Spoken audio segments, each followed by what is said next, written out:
Chapter 61. The kind people at Pizza Hut let me keep my coupon as a souvenir. Carefully, I taped it up next to the front desk so I could look at it every day while I worked.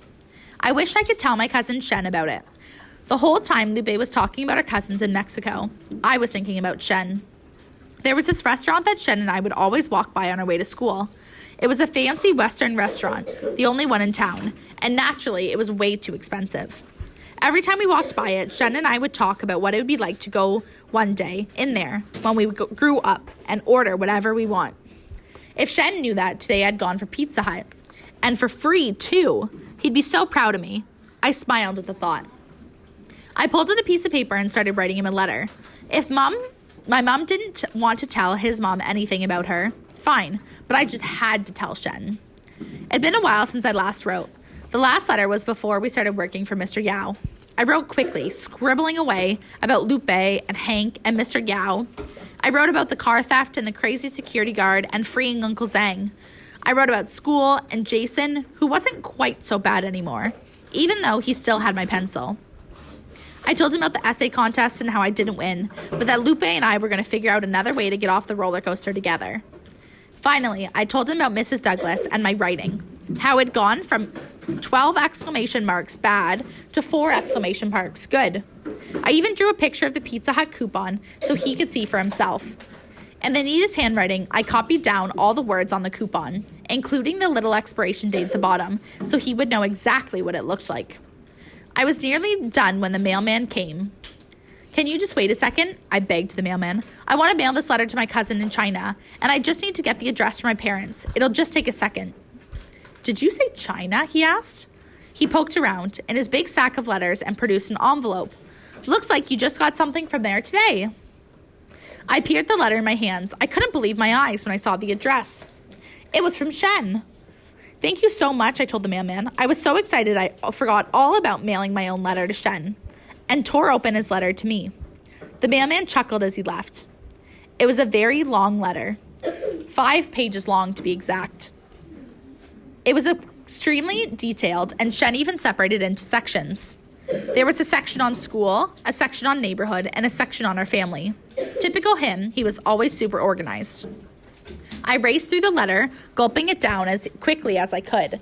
I giggled at Shen's description of his new teacher, Mr. Wang, and how he couldn't sneeze without farting at the same time.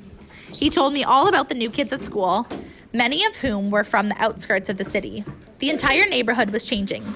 All throughout the city, people were starting to buy up property. The government was tearing down the old brick buildings to make room for new high-rises. When I got to the section on family, though, my eyes did a double take. We recently moved to an apartment by the river because it's bigger. After you guys left, my dad was made head of his department. Long story short, the job came with a much bigger apartment. I no longer have to share a room with my parents. Now I have my own room. Oh, and we also got a car. Nothing like you guys have in America, I'm sure, but it's pretty great. Last weekend, we went to Beijing and walked around the Great Wall. We had lunch at a brand new Peking duck restaurant. It was really fancy. Do they have Peking duck in America? Over and over, I read the words. New apartment, own room, car. I looked down at my own letter on the table, at my handwriting, which a minute ago looked neat and now looked punny. Slowly, I reread my words. How I'd gone on and on about the poor roller coaster and my pencil. My excitement of finally going to an American restaurant. How my stomach growled when I made myself put the pizza back so I could save some for my dad. The more I read, the more my fingers stiffened. Suddenly, I didn't feel like sending my letter anymore. With my hands heavy as rocks, I took my letter and Shen's letter and walked over to my closet. I stuffed them both away in the back, together with my C- story and the rejection letter from my essay contest. Was it true? Was Shen rich now? The wild thought bounced around in my head as I tossed and turned. My lips formed around the word. Rich. Rich. It was like a passcode to a different galaxy.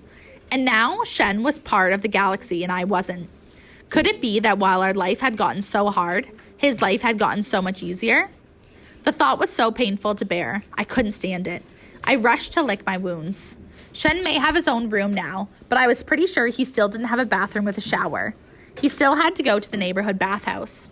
And his dad may have gotten a good job, but they'd still never flown in an airplane and never stayed in a hotel before. With every never, I felt my panic subdue. Later, when I could finally breathe again, guilt cut into me like a harsh fluorescent front desk lights. How could I feel this way about my own cousin? He was family. I should be proud of him, because after all, if his family was rich now, didn't that mean? I sat up in bed. Mom!